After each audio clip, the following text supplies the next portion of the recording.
Alright, how's it going? Welcome back to another video for numbers and sets.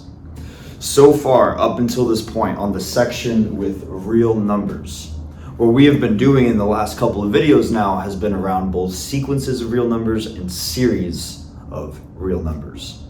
And if you remember, we started with talking about sequences, right? Which were these functions defined from the naturals to the reals, but we can think of them as this comma-separated list of real numbers. And we also talked about convergence of sequences.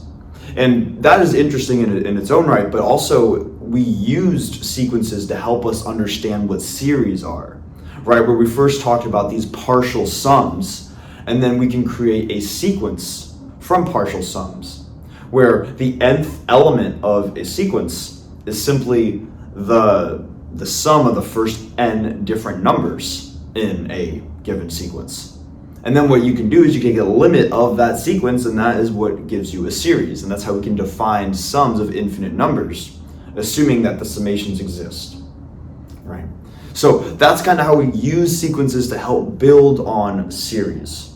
What we're going to be doing now is we're going to move to a slightly different topic, but throughout pretty much the rest of the videos on real numbers, we are going to be using the tools of convergences of sequences as well as the convergence of series to help us establish some additional results in real numbers. And I think that I want to quickly mention too that it might feel, and it's tough for me to tell if I'm on this side of the camera or on this side of the screen and not on the side of the screen watching the videos real time. But it's tough for me to tell if it feels like the topics are jumping around rather quickly. And if that feels like that's the case, I would say that I agree with you. And this video series is kind of unique in that sense, where the title of the video series, of course, is numbers and sets, right? But the overall goal, if you had to get one thing out of this entire video series, it would be understanding how to do pure math, how to actually prove various things. So as we're going sort of topic by topic, we're just working through proofs in various different topics. What we've been doing in the past several videos is I wouldn't necessarily categorize specifically as just number theory or set theory. I'd probably put it more in the category of real analysis, or I guess analysis as a whole subject. It's kind of the foundation of real analysis. It's some of the first stuff that we talk about when building up results within real analysis. So point of me saying that is if it feels like we're jumping around, just keep in mind that we're kind of just trying to go through the surface level, just scratching the surface of various different areas, which primarily includes number theory and set theory. But the overall goal is just to learn how to do pure math, how to actually prove statements. So if that is what you are able to get out of these videos, then that is a win for me, at least. But anyways, enough of that tangent, right? Let's talk about what are we actually talking about in this video. And you might be able to tell by the title of the video, but so far when we have talked about these number systems, right, and maybe I'll just write some up here. We've talked about first the natural numbers, and these are kind of the numbers that we can use to count. So may or may not include 0, but definitely 1, 2, 3, 4, 5, all the positive whole numbers. And then if we account for negative numbers, we get the integers. And then if all of a sudden we account, or the negative whole numbers, I should say, and 0, then we get the integers. Then if we account for not only all whole numbers, whether they're positive, negative, or 0, but if we also account for fractions, where the fractions where we have maybe a divided by b, and both a and b are integers, then we get something called the rationals.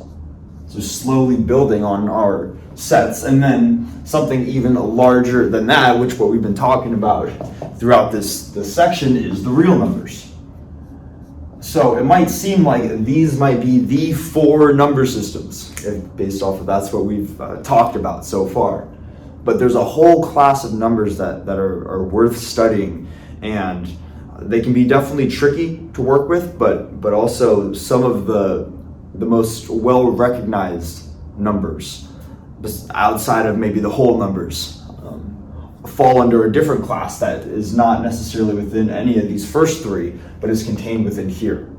So what we're going to be doing is we're going to be looking at what are some other numbers that fall within the real numbers, but don't fall under any of these previous three classes.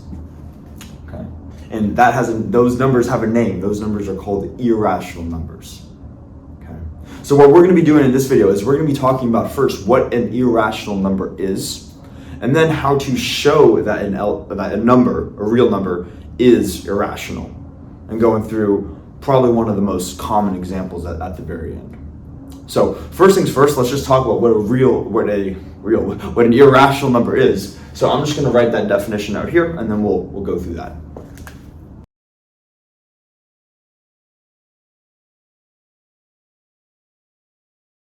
All right, so we have the definition for an irrational number right here. So essentially, numbers that are in this set, which, just to remind ourselves, this set notation is the set minus notation. So the set of real numbers which are not rational are called irrational. And hopefully that makes sense, right? If you have a number that is not rational, not in the rationals, it is irrational. Like, all right. So like that, hopefully that's clear. And besides just having this definition, because this is what the definition of an irrational number is, all real numbers are either going to be rational or irrational. They have to be in one of the two. But we'd still like to have some sort of intuition for what these numbers are. Because if you remember when we talked about really defining the real numbers, we said that the real numbers was a totally ordered field which contains the rationals and satisfies the least upper bound axiom. And that is the definition of the real numbers. But that doesn't give us an intuition for it, right? And we said intuitively we can think about the real numbers as pretty much any number that does not contain the imaginary unit. And that is good enough, at least for our intuition, right?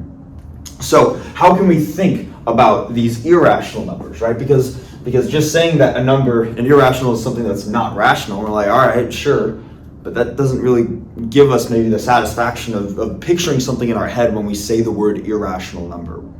And one of the common properties that people tend to think of when they think of irrational numbers, is a number that has a decimal that goes on forever.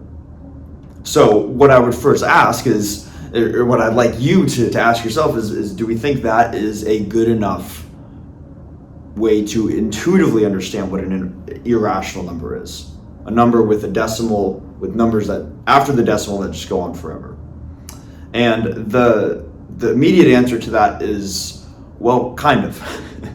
It's probably not very satisfying, right? But essentially all irrational numbers are going to have that property where they have a decimal and then numbers that keep on going forever after the decimal. But it turns out that there are also some rational numbers that we're about to talk about that have that same property. So it's important that we think of having endless numbers or endless real digits after the decimal, thinking of that as a necessary but not sufficient condition for how we intuitively think of irrational numbers.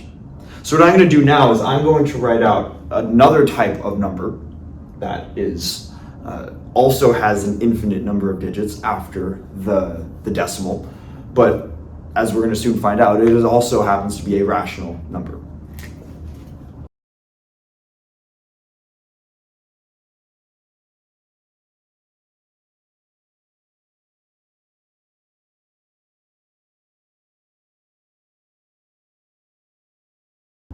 Okay, so have the definition for a periodic number right here. And let's go through it together to make sure that we understand what a periodic number is. So a decimal is periodic if after a finite number of L digits, it repeats in blocks of K. In other words, D sub n plus K is going to equal D sub n as long as n is greater than L. Now, we might be saying, this meaning might have made this potentially more confusing. So I want to first just clear up what this is saying. So let's say that we have some real number, and I'm going to call it r. And r is going to contain maybe some integer before the decimal, and then a bunch of digits after the decimal. So it's going to be some number that contains a decimal, is what I'm trying to say. So let's say we have the integer part right here, and that part's not really too important for a periodic number. And then we have the decimal, and then we're going to have all the digits after the decimal. And the notation that typically gets used to denote digits after a decimal is with the lowercase letter d. So we could have d1, d2, d3, and so on. And each of these digits, d1, d2, d3, and however long it goes on for, these can only, by the fact that they're digits, that means they can only take on the values 0, 1, 2, 3, 4, 5, 6, 7, 8, or 9. So they have to be one of those 10 different possible numbers. Okay? So that is typically the notation that we use to describe digits after a decimal.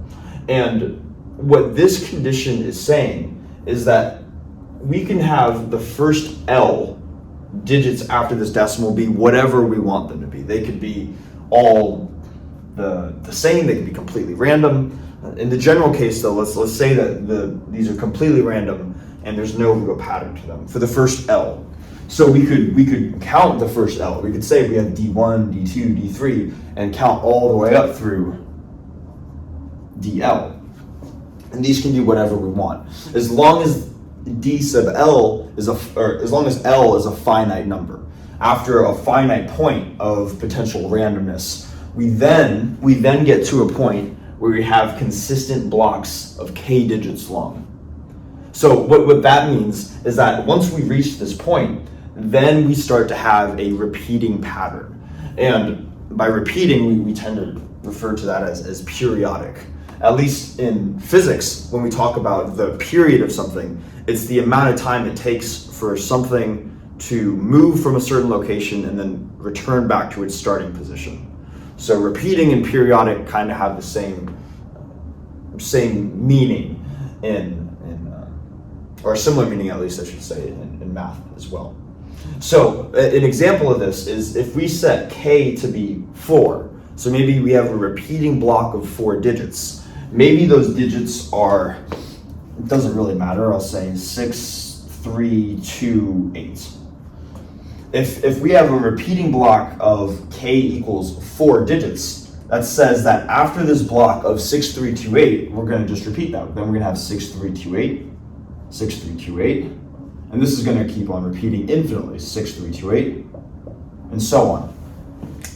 And what you notice too is that because we're allowed to continue this on infinitely, then we have an infinite number of digits after the decimal. But as we are going to soon find out, it turns out that periodic numbers are not irrational. So they are in fact rational numbers. And actually the converse is true as well. Rational numbers are periodic. Turns out they are the same thing. It's an if and only if statement. So we want to establish that to tell us that for our intuition, we need to think of irrational numbers as having an infinite amount of digits, but that's not good enough as a condition by itself. So let me write out what the theorem is that I just said, and then we'll go through proving that.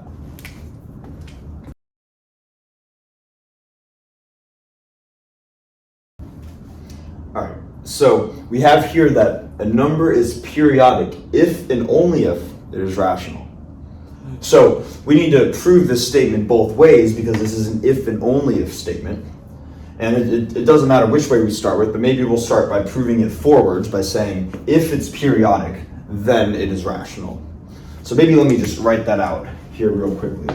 That if a number is periodic, that then implies that it is rational. And that's what we're going to first show. And what I think probably the best way of doing this is in order to not make it too abstract, And since we already have an example of a periodic number right here, r is a periodic number, we can just use this periodic number and show that it must be rational. And then the same logic can be applied for any periodic number. So first, what I'd like to do also is maybe we haven't filled in the integer part in front. What's the whole number before the decimal? And it doesn't matter what we pick. We can pick whatever number, whatever integer we want. And I'll just pick 28. So we have r is this number right here. And we want to show now that r is rational. And let me just remind everybody again what it means to be a rational number.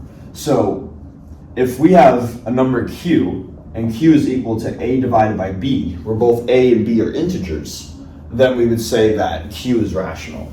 So we could write if a and b are integers, then q is rational. So what we're trying to do is we're trying to take this real number r and put it in that form. So first thing that we can do is we can rewrite r as a sum of two different terms. It's going to be a sum of all the stuff before the decimal plus all the stuff after the decimal. So let's write that out. So we can say that r is equal to all the stuff before 28 plus all the stuff after. So 0.d sub 1, d sub 2, all the way through d sub l. And then we have these blocks of 6, 3, 2, 8. All right, so we have 6, 3, 2, 8, 6, 3, 2, 8, 6, 3, 2, 8, and so on. So what I want to do now is to emphasize one of these two terms, because out of these two terms here, 28 is already a rational number. So this is not the part that is preventing us from saying, oh, well, therefore r must be rational.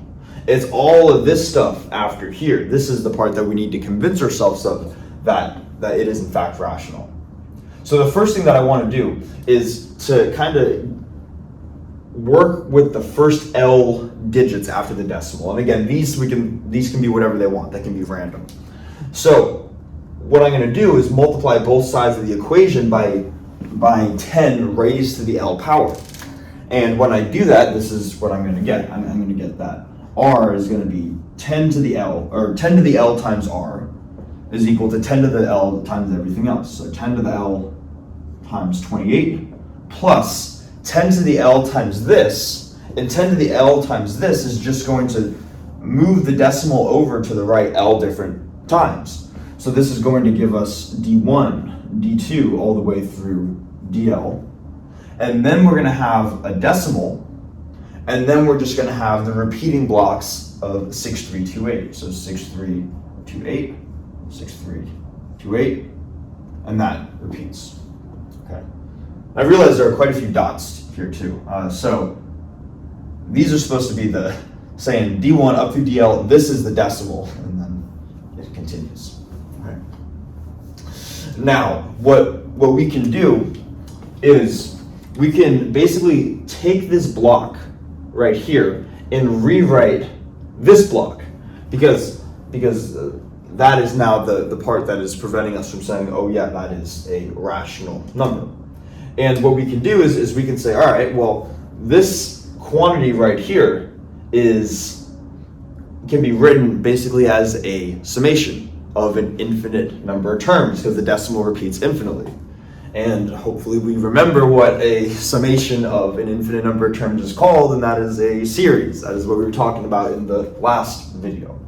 So that's what I'm going to do next. I'm going to say that this thing, 10 to the L times r, this is going to equal 10 to the L times 28 plus all of this stuff, D1, D2, D1, D2, dot, dot, dot, through DL, times, times what we're going to say is first the repeating block of 6, 3, 2, 8. Oops. Let's see, how do I want to do this? 6, 3, 2, 8. Let me just be really very thorough in this. So we have this, and then we're going to have 6, 3, 2, 8. and we want to have a common factor with each of these two terms. So then we're going to have 10 to the minus 4 plus 10 to the minus 8 plus 10 to the minus 12 plus dot, dot, dot. Okay. So this is just another way of writing the line above. And hopefully what you notice, and you should feel free to check that yourself if you're not convinced. But hopefully what you should notice, and this is what I was contemplating, should I skip the step or not, but I chose to not skip it, is that even among each of the terms now here in parentheses, each of these terms has a factor of 10 to the minus 4. Because this is 10 to the minus 4. This is 10 to the minus 8 is just 10 to the minus 4 squared. This is 10 to the minus 4 cubed, and so on. So we can also pull out a factor of 10 to the minus 4, or in other words, 1 divided by 10 to the 4. So let's do that now. So this is going to be equal to, same first term, 10 to the L times 28 plus d1, d2, all the way through dl, times my thing in brackets, which I'm going to write as 6328 divided by 10 to the 4. And now what's left over, when I take out a factor of 10 to the 4, this is 1. This becomes 1, let's see, 1 over 10 to the 4 plus, I'm going to do this, plus 1 over 10 to the 8th plus 1 over 10 to the 12th plus dot, dot, dot, parentheses, brackets. And the reason why I'm choosing to write, say, 10 to the negative 8 as 1 over 10 to the 8 is because when we write it as 1 over 10 to the 8, this is one integer divided by another integer. So now I'm trying to write it in the form of a rational number. So that's why I'm kind of altering between notation. And we're probably going to stick with this notation for the rest of this, at least. So this is really good, right? Because now it looks like we have an infinite summation, or a series, and this series has a very particular form. And if you remember, we talked about this at the end of the last video, but we didn't go through a specific example. And part of the reason why we didn't go through a specific example is because I said, we're going to do an example in this video. So let's just save it for this one. So let me first rewrite this thing more compactly. So rather than writing it as an infinite sum term by term, I can write it using summation notation. So hopefully we can see the board down here.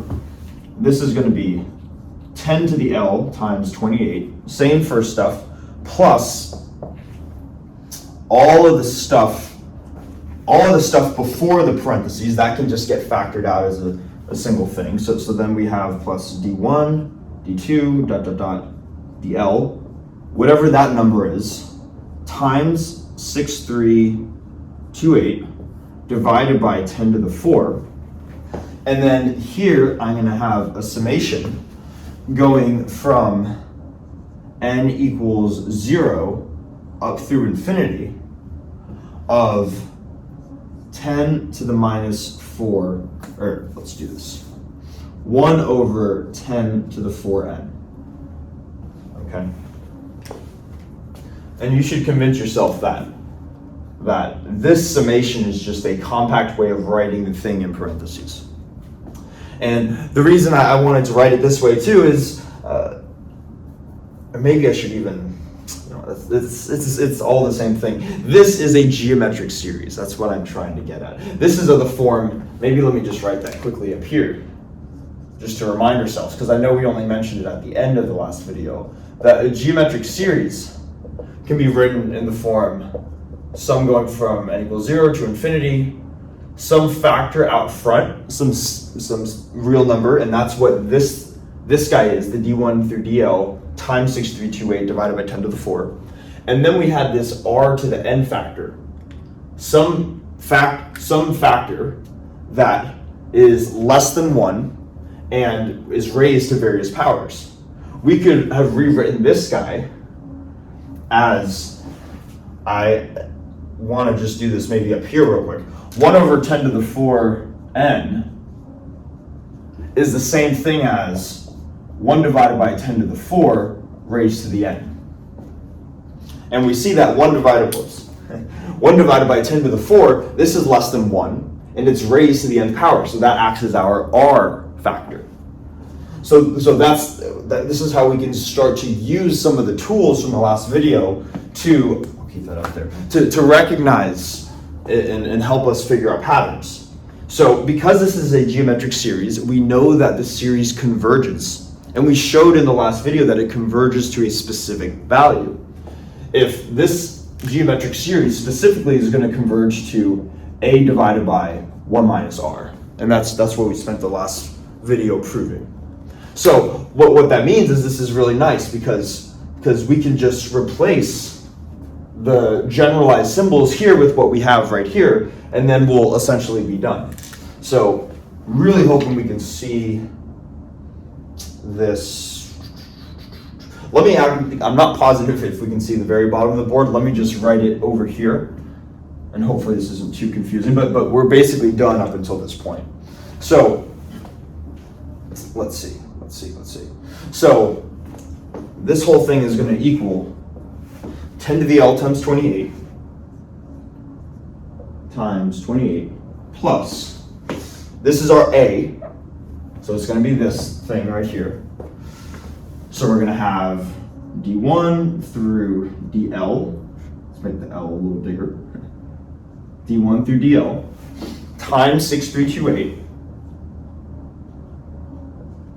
divided by 10 to the 4, and then this is just going to be simplified to 1 divided by 1 minus r, which in this case, r is 1 over 10 to the 4.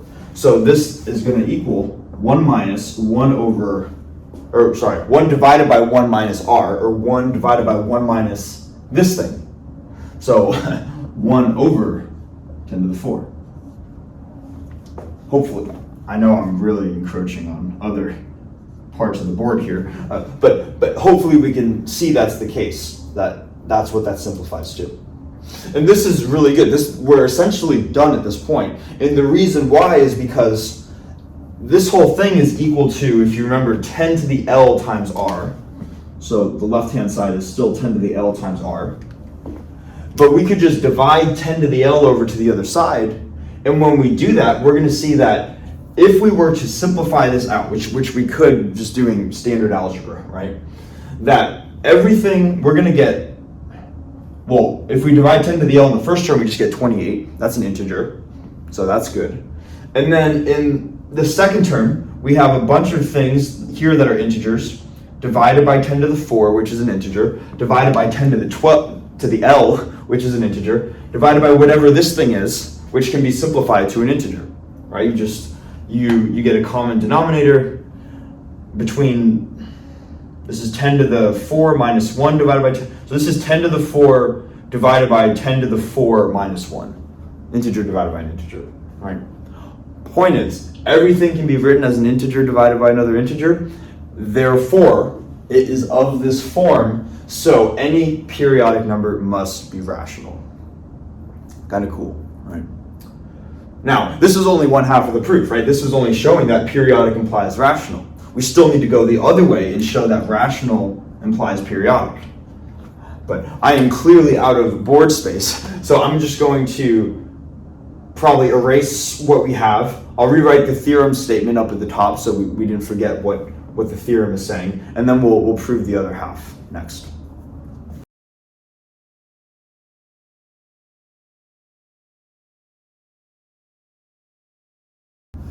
Okay, so now to prove the theorem the other way, we're going to start with a rational number and then show that it's got to be periodic. So if we have a rational number, we can call it whatever. Maybe I'll call it x. So we have some rational number x. And that tells us that we can write x as one integer divided by another. So I'm going to do that, but I'm going to write x in a very specific way. I'm going to write x as x is equal to some integer p divided by 2 to some power, maybe 2 to the c, 5 to some power, 5 to the d, and then times some other integer q. So just to be specific here, C, D, P, Q, these are all integers, and Q has a specific property that it is co-prime with 10, or in other words, co-prime with this product of 2 times 5. So if they're co-prime, that means their greatest common divisor is 1. And just so we are clear on how this generalizes, this can, if x does not contain any factors of 2 or 5 in the denominator, you just set c and d to equal 0. And then you have 2 to the 0 or 5 to the 0, and that's just 1, and then you just get p divided by q. So this is still a general way of writing some rational number. Okay, so we have this rational number up until this point, and now what we want to do is we want to effectively raise both sides, or multiply both sides of this equation by a power of 10. And what we're going to do is we're going to raise both sides of the equation by 10 raised, or let me just write this. We're going to have x times 10 raised to the maximum of the maximum between c and d. So whatever the larger of the two is between c and d. And that's going to, well, let me just hold on for a second there. When we do that, let's come up with a specific example to see why we're doing this. So if, let's say c is 4 and maybe d is 3. Okay, so so we have 2 to the 4 times 5 cubed. Then what we would be raising this to is we would say, all right, well, 4 is larger than 3, so we would be raising this to 10 to the 4. So then x would be x equals 10 to the 4 times p. Sorry, 10 to the 4 times x is 10 to the 4 times p divided by 2 to the 4, 5 cubed divided by q.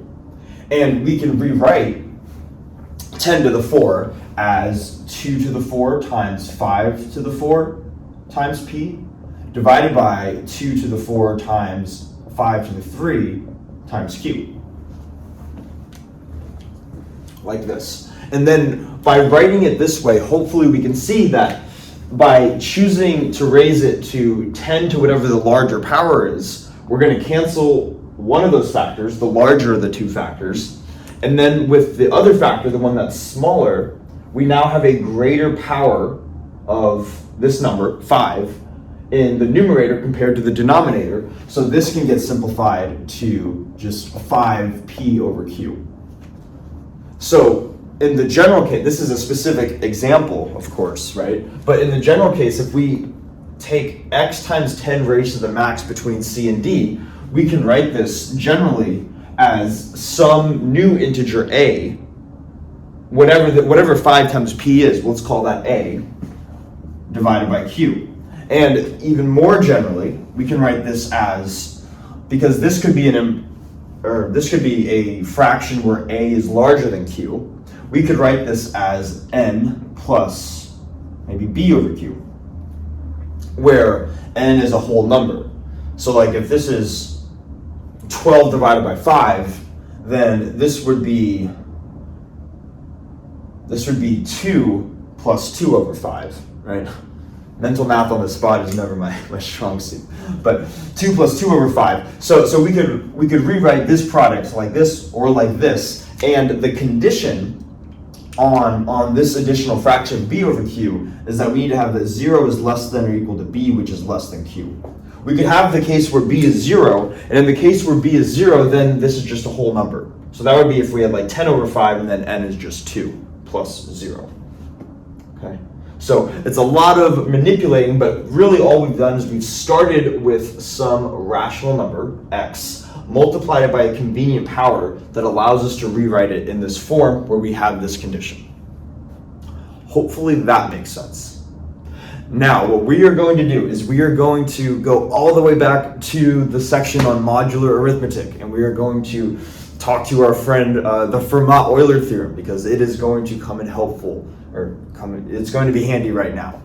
So in case we do not remember what the Fermat-Euler theorem is, I'm just going to quickly write it out here, and then we'll see how we can incorporate that and use that as a tool to help us show that rational numbers are periodic. And I think this is really cool too, because this is showing that a lot of this stuff is interconnected, and it's just up to us to be creative enough to see what those connections are.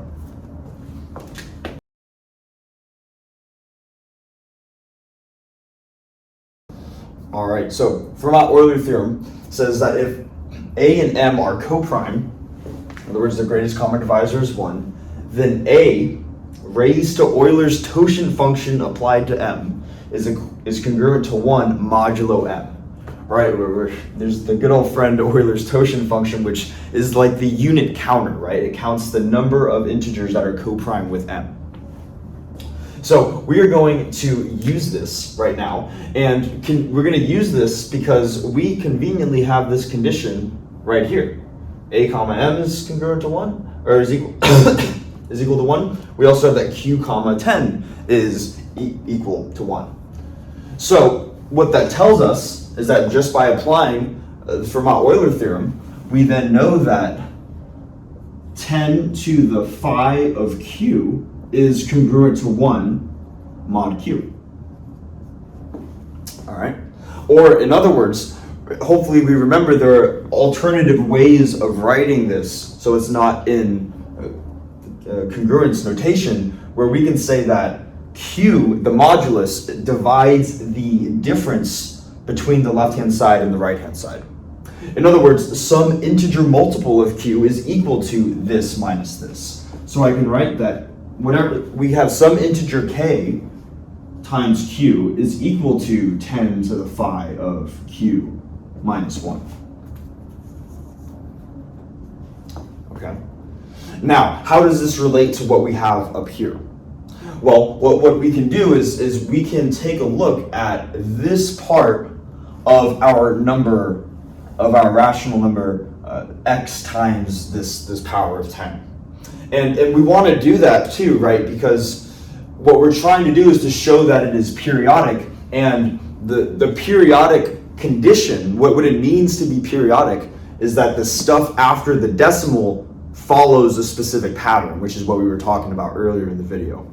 So this right here, because B has to be strictly less than Q, this is going to be the decimal part of this rational number. So we want to be focusing in on the decimal part of the rational number in order to determine if it's periodic or not. So how do we do that though? Well, we have this ratio, B over Q, and B over Q, maybe I'll write it down here, is the same thing as multiplying K on the top and the bottom. So this is going to be equal to KB divided by KQ.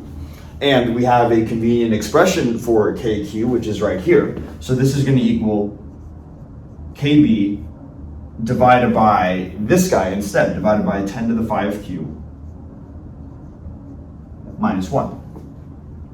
And now what we can do is we can conveniently manipulate this again so it has the form of the geometric series, this thing that it seems like is just coming back and back over and over. Hopefully we remember that if we have the sum going from 0 to infinity of r to the n, that's going to equal to 1 over 1 minus r. Is that right? Yeah, it should be. So we can rewrite this fraction so it's of this form, but notice in how this is defined for the geometric series, we have some number, and maybe if I have a factor of a out front, this is a over 1 minus r. So this kb, it can act as our a, but it seems like the order is flipped from 1 minus r. We have now something minus 1 rather than 1 minus something. So the way that we can resolve that is to divide both sides by this factor of 10 to the phi of q. So let's see what happens when we do that. If we divide the top, the numerator, by 10 to the phi of q, we're just going to get some factor out front, kb divided by 10 to the phi of q, like this. Then there's nothing left in the numerator, so we have a factor of 1 in the numerator. And if we divide by 10 to the phi of q in the denominator, dividing it to this term gives us 1, subtracted from, dividing it by this term now gives us 1 over 10 to the 5 cubed. And now we see that this is in the form of a geometric series. So we can just rewrite this now as some factor out front, kb divided by 10 to the 5 cubed, multiplied by this written as a geometric series. So as the infinite sum going from 0 to infinity of this factor, this 1 over 10 to the 5 cubed, that's going to be our r factor that's raised to the nth power. And again, we can do that because 1 over 10 to something is going to be less than 1. So that was the condition that we had on r, right? So this can be rewritten as, let's see, 1 over 10 to the phi of q, this is our r, raised to the nth power. All right. So a lot of pieces are kind of getting moved around, but hopefully the individual steps are making sense. Now we're almost done in showing that it is periodic, but there's one sort of, I guess, final step that we need to do, and it's to be able to manipulate this factor of k times b, because that is still kind of this arbitrary, b is right here where it has some range of values, and then k was defined here as just some integer. But there are certain statements that we can make about this product k times b. The first is that we can say, maybe I'll write it right here. We know that kb has to be less than kq. And we know that to be true because b is less than q, so kb is less than kq. And then additionally, if kq is 10 to the 5q minus 1, that is going to be 1 less than 10 to the 5q by itself. So this is going to be strictly less than 10 to the 5q by itself. And what we are doing here is we're showing that if this kb is less than 10 to the 5q, that means that tells us about how many digits this product kb can have. So for example, if 5q is 3, that means kb is less than 10 to the 3, or 1,000. So at most it can have, if it's less than 1,000, it can have at most 3 digits. It can be at most 999, or it can't even be 999. KQ would be 999. So at most it could be, I guess, 998, or any number less than 998.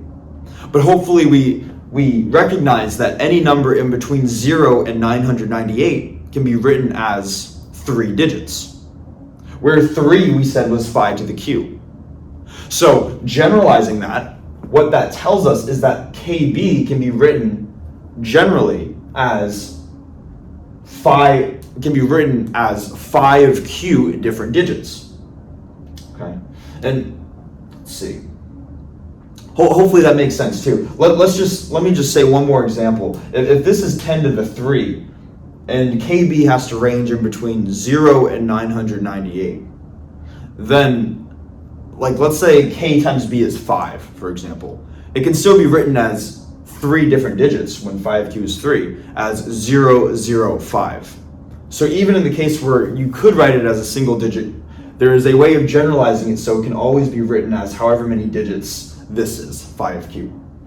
So that's important, because that tells us that we can say, so we can write kb as d1, digit 1, digit 2, all the way through digit however big 5q is, d of phi of q.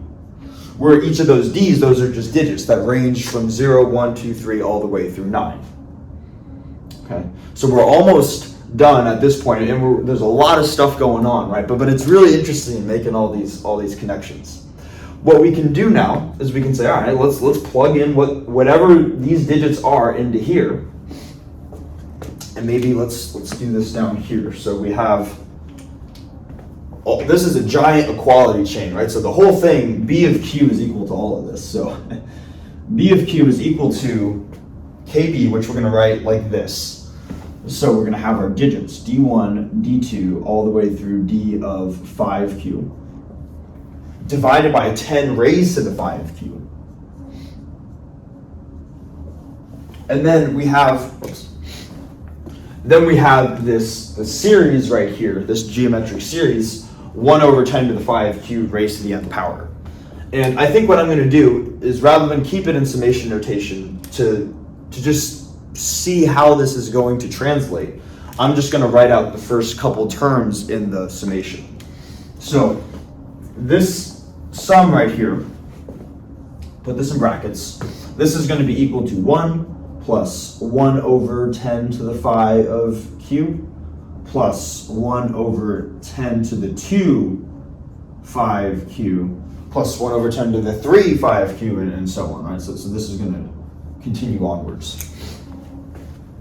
Now, if we just look at this expression right here, we see that because we have 5 q digits, if we divide these 5 q digits by 10 to that same power, 5q, that's going to just move this decimal over when the decimal is right here, because these are all just numbers. It's going to move it over to the left 5q different times.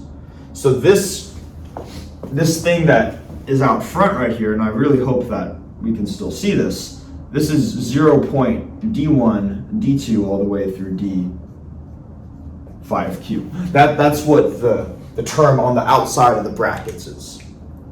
And then we can see that if we were to just distribute in this decimal of a string of 5q different digits into each of these two terms, we would get a periodic condition.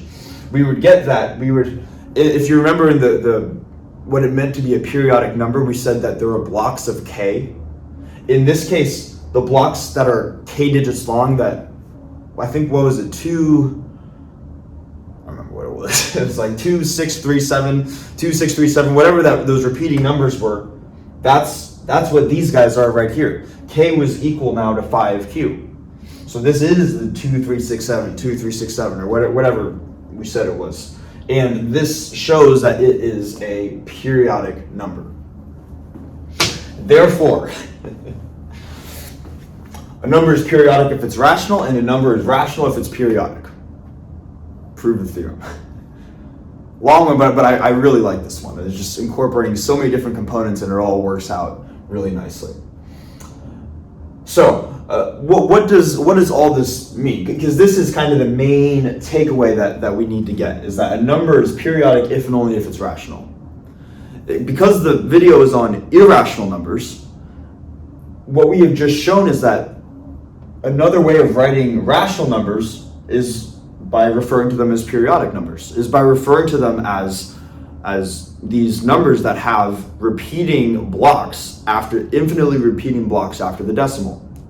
So in terms of our intuition for what an irrational number is, not only one of the conditions that we should think about when we think about an irrational number is that it needs to have an infinite amount of digits after the decimal, but there's also this second component, that it can't be periodic. There needs to be some randomness, or we could think about it at least, as there needs to be some sort of randomness to those digits to where it's not eventually going to fall into repeated blocks of various digits. It's not going to be periodic. So having both of those conditions is what we want to intuitively think of when we think of an irrational number. Okay, so hopefully that makes sense. Now, what I want to do is to say, all right, we've talked about what an irrational number is, and we spent a lot of time, all of this, developing the intuition for an irrational number. But let's actually show an example of a very common irrational number, and it's not pi. We will get to our friend pi soon enough, but we're not. It's another number besides pi, and I'll let you guess what that is before we get to that point. But we want to now show how we can prove that a number is irrational. Because it's not good enough to simply write out an infinite decimal. We can't write out an infinite number of digits after the decimal and just say, okay, I can look at those infinite digits and say if it's periodic or not, or if it's irrational or not. So we need some sort of method of proving it. And fortunately, the method that we're going to show is essentially the same method that you can use to show any number is irrational. It's a very common method. So I'm going to erase everything we have here, and then we're going to finish the video out with that.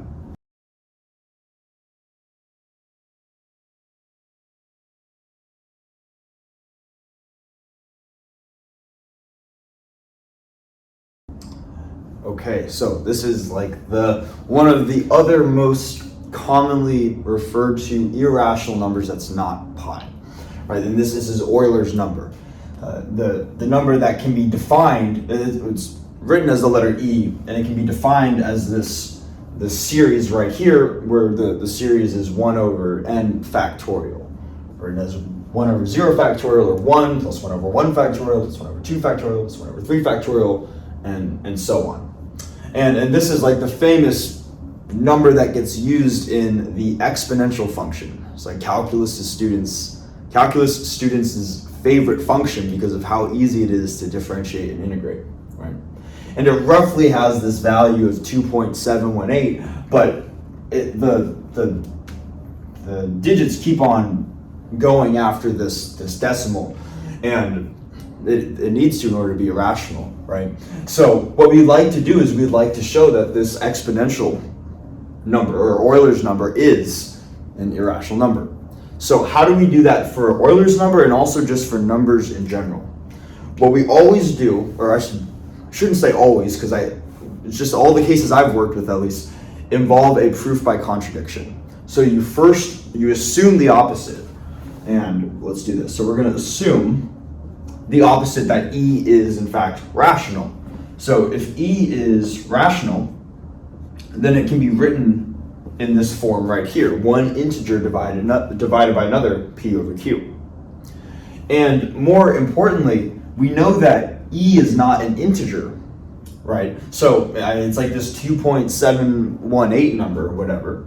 So because it's not an integer, that means that Q can't be 1. Because if Q can't be 1, then we'd have E is equal to P, which is an integer, right? So because it's not an integer, we automatically know it's not an integer, then we can say that E is equal to P divided by Q, but additionally, Q cannot be 1. So Q has to be greater than or equal to 2, basically. Some integer greater than or equal to 2, right? Now, how do we go from here? Well, usually what we try to do is we try to manipulate this equation so that everything should be in terms of either integers or natural numbers, and then show that in doing so, we're going to arrive at some sort of contradiction. Okay. And what we're going to do here is we're going to multiply both sides of the equation by Q factorial. So if we do that, we're going to get Q factorial times E is equal to Q factorial times P divided by Q, right? And since Q factorial is Q times Q minus 1 times Q minus 2 all the way down through 1, this should be equal to P times Q minus 1 times Q minus 2. Oops. Q minus 2, all the way through 2 times 1. So if this is true, then Q factorial times E should be a product of positive numbers. So this, in theory, should be some sort of natural number. Okay, so now essentially we want to just show that a contradiction arises. So let's take a look at this left-hand side, this Q factorial times E.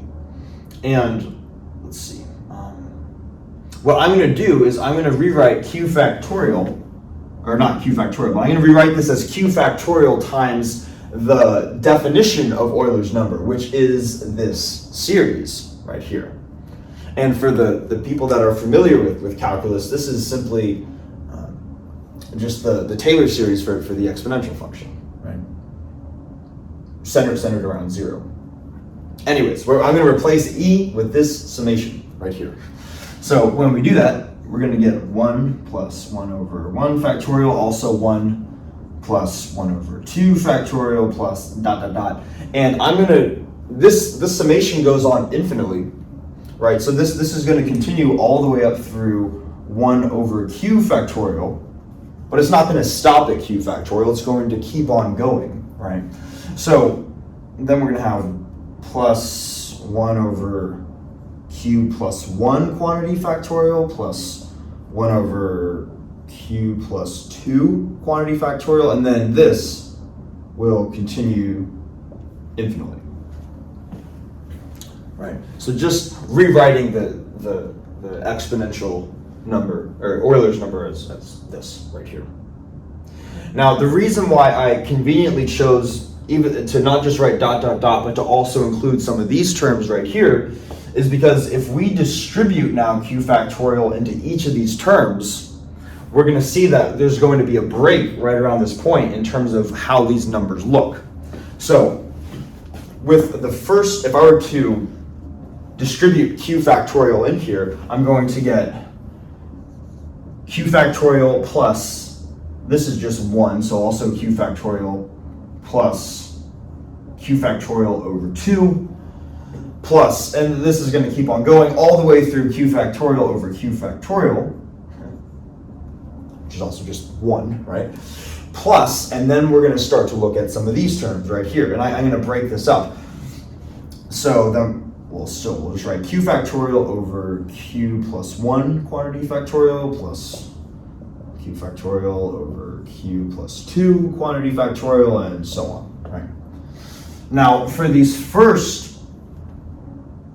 q factorial different terms, because the factorial inherently is going to include each of the denominators up through q factorial, right? Because that's part of the definition of a factorial, right? It's going to be the product of every number starting at q and going down to 1. This is just going to be some natural number, okay? And because we're trying to show that Euler's number is irrational, we're really interested in the part after the decimal rather than the part before the decimal that's the natural number. So this part we can just denote as some natural number n. And we're not going to focus on that too much more for the rest of this. As for this part right here, this is going to be the stuff where now all of a sudden the terms in the denominator start to get larger than the terms in the numerator. So that's going to be the stuff that we're interested in, right? So what we can do is we can rewrite this stuff after the decimal. So we can say, maybe I'll call this x. This is the stuff after the decimal. Then we can say that x, quite sure where I'm standing, x is going to be equal to, let's see, well, q plus 1 factorial is just q plus 1 times q factorial. So hopefully this makes sense to simplify this to 1 over q plus 1. And then this term, same thing, q plus 1 times, q plus 2 times q plus 1 times q factorial. So this is the same as plus 1 over q plus 1 times q plus 2, and so on. So that's what x is going to be equal to. All right, and it's going to keep on going. Now, what we can do is we want to keep the big picture in mind, where we want to show that this assumption that it's rational is false. So we want to arrive at a contradiction up until some point.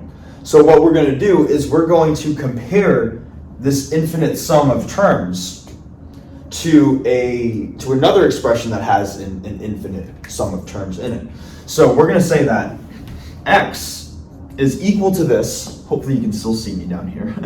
And it's less than 1 over q plus 1 plus 1 over q plus 1 squared. I'll just include another term in x just so maybe we can really see the pattern. So q plus 1, q plus 2, q plus, make that parentheses a little bit better, q plus 3 plus dot dot dot. This is going to be less than 1 over q plus 1 plus 1 over q plus 1 quantity squared plus 1 over q plus 1 quantity cubed plus dot dot dot. Okay, and hopefully this makes sense, right? q plus 1 squared is q plus 1 times q plus 1. That is smaller than q plus 1 times q plus 2. So therefore, this has a smaller denominator.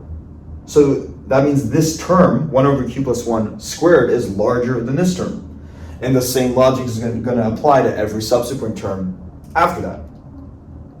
Okay, so x is less than this infinite summation right here. And the reason why we wanted to include this infinite summation is because we can manipulate this summation by pulling out a common factor and writing it as our favorite geometric series. Okay, so if we pull out a factor of 1 over q plus 1, we can write this as 1 over, oh, I'm running out of room, huh? Let me erase the part of Euler's number actually really quickly, and then we'll just finish the proof up there.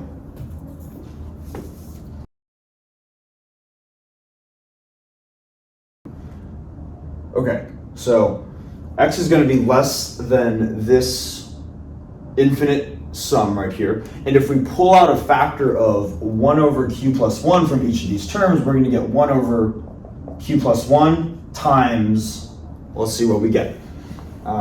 Everything gets pulled out of here, so this is going to just be 1. This is going to be 1 over 1 over q plus 1 plus 1 over q plus 1 quantity squared plus dot dot dot. Right? That's what it means. We're going to pull out these terms. And now this is what it looks. This is just another example of a power series, right? Where we know that this is the r factor in the series is now just going to be 1 over q plus 1. And we know that since q is an integer greater than or equal to 2, 1 divided by q plus 1 is less than 1, so it satisfies the condition for being a power series. So we can rewrite this. We can say that we have this factor 1 over q plus 1 out front, and then rewrite the thing in brackets simply by the definition of the power series. What does it converge to? Well, it converges to 1 minus this factor. Or no, 1 divided by 1 minus this factor, right? I had it in my head, but you get what I'm saying. So it's going to be 1 divided by 1 minus this factor of 1 over q plus 1. And if we were to manipulate this a little bit, and I am definitely running out of room, but that's okay, we're going to have 1 over q plus 1 times, let's see, we can rewrite 1 as q plus 1 divided by q plus 1.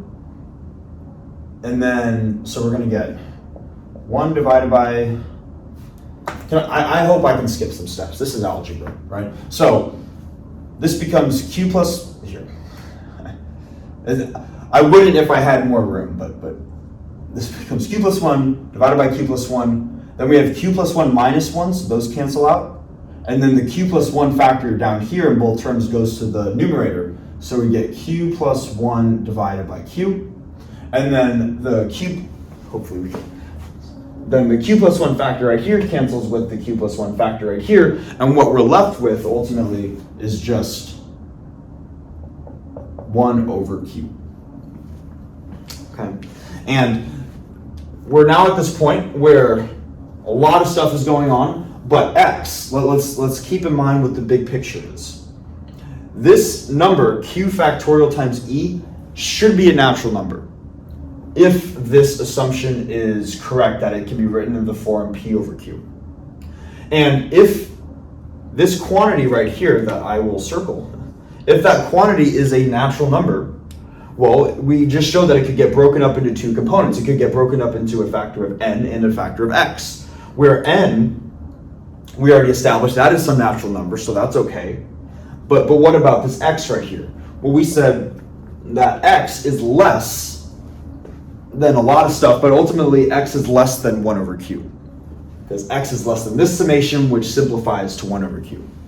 And because q is greater than or equal to 2, what we have just shown then is that if x is less than 1 over q, and q is larger than 1, x is less than 1. But it's also got to be, x is defined this way, so it's greater than 0 but less than 1, so it's a decimal. And if it's a decimal, then x cannot be a natural number if it's a decimal. And therefore, q factorial times e is essentially a natural number n plus some not natural number x. So we arrive at a contradiction because this quantity we just showed is not a natural number, but we originally assumed it was a natural number based off of the assumption that it was rational. So this is the general strategy. You start by assuming that it's rational, and then usually arriving at some contradiction through that initial property.